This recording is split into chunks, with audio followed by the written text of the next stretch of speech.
नमस्कार, आप देख रहे हैं टीडीसी न्यूज। आज दिन भर की बड़ी खबरों में शुरुआत देश के सबसे बड़े प्रदेश यूपी से, जहां योगी आदित्यनाथ सरकार ने टॉपर्स छात्रों को तोहफा देते हुए ऐलान किया है कि 20 टॉपर्स के घर तक पक्की सड़क बनाई जाएगी। इसके अलावा टॉपर्स को लैपटॉप और 1 लाख रुपए भी दिए जाएंगे। आपको बता दें कि यूपी बोर्ड के हाई स्कूल और इंटरमीडिएट परीक्षाओं के नतीजे घोषित कर दिए गए हैं। हाई स्कूल में 83.31% छात्र पास हुए हैं, जबकि इंटरमीडिएट का रिजल्ट 74.63% रहा।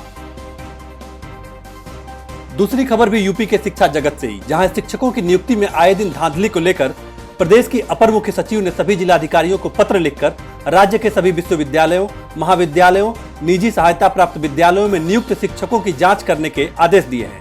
इसके साथ ही शिक्षकों के शैक्षणिक दस्तावेजों और उनके वेरिफिकेशन के लिए हर जिले में टीम का गठन किया जाएगा।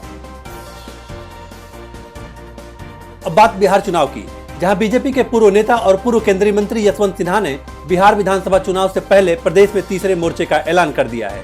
एक प्रेस कॉन्फ्रेंस के जरिए यशवंत सिन्हा ने कहा कि प्रदेश की बदहाल स्थिति को देखते हुए वे तीसरे मोर्चे का गठन कर रहे हैं। प्रेस कॉन्फ्रेंस में उनके साथ बिहार सरकार के पूर्व मंत्री नरेंद्र सिंह, पूर्व सांसद अरुण कुमार के साथ अन्य नेता भी मौजूद रहे। हालांकि तीसरे मोर्चे में कौन कौन नेता शामिल होगा, इस सवाल को यशवंत सिन्हा ने भविष्य पर टाल दिया।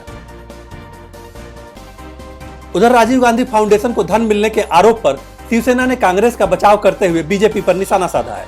शिवसेना ने कहा कि क्या दान लेने के भाजपा के खुलासे से चीन की सीमा पर गतिविधियां रुक जाएंगी। भाजपा को बताना चाहिए कि राशि मिलने का संबंध किस प्रकार से चीन के आक्रमण और 20 भारतीय सैनिकों के शहीद होने से है। शिवसेना ने कहा कि क्या यह मुद्दा किसी भी प्रकार से पड़ोसी मुल्क के लद्दाख पर अतिक्रमण और 20 भारतीय सैन्यकर्मियों की शहादत से जुड़ा हुआ है।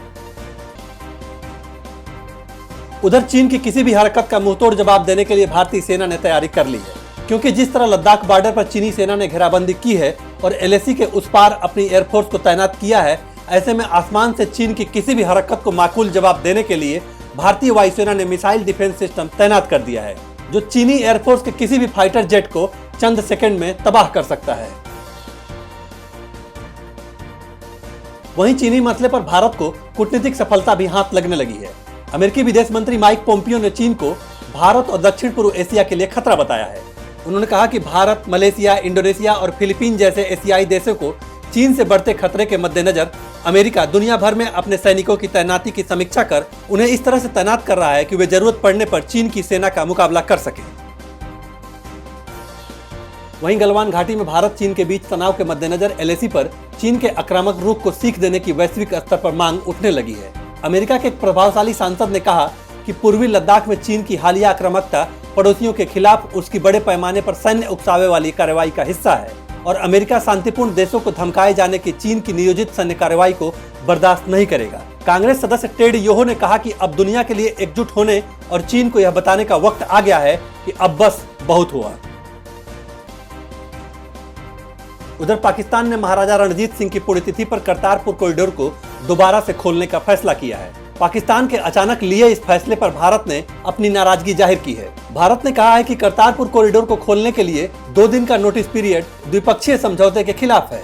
आपको बता दें कि द्विपक्षीय समझौते के मुताबिक यात्रा की तारीख से कम 7 दिन पहले भारत को पाकिस्तान के साथ डिटेल साझा करना होता है, क्योंकि इसके लिए रजिस्ट्रेशन प्रक्रिया को एडवांस में खोलने की जरूरत होती है। उधर जहां दुनिया में कोरोना वायरस का मामला बढ़ता जा रहा है, वहीं नई नई तकनीकें भी सामने आ रही हैं। अब जापान ने एक नए तरह का इंटरनेट कनेक्शन वाला मास्क बनाया है, जिससे लोग कॉल कर सकते हैं और साथ ही कई भाषाओं का ट्रांसलेशन भी कर सकते हैं। कंपनी ने इस नए मास्क को सी मास्क नाम दिया है। यह प्लास्टिक से बना है और यह एक ब्लूटूथ डिवाइस है जो स्मार्टफोन और टैबलेट से एक ऐप के जरिए कनेक्ट होता है। उधर अभिनेता सुशांत सिंह राजपूत के परिवार वालों ने पटना में स्थित उनके बचपन के घर को प्रशंसकों के लिए स्मारक में तब्दील करने का फैसला लिया है।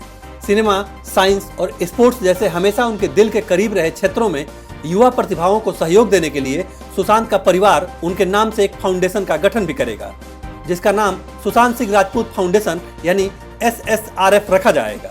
तो आज के लिए बस इतना ही। बाकी की ताजा तरीन खबरों के लिए देखते रहिए टीडीसी न्यूज।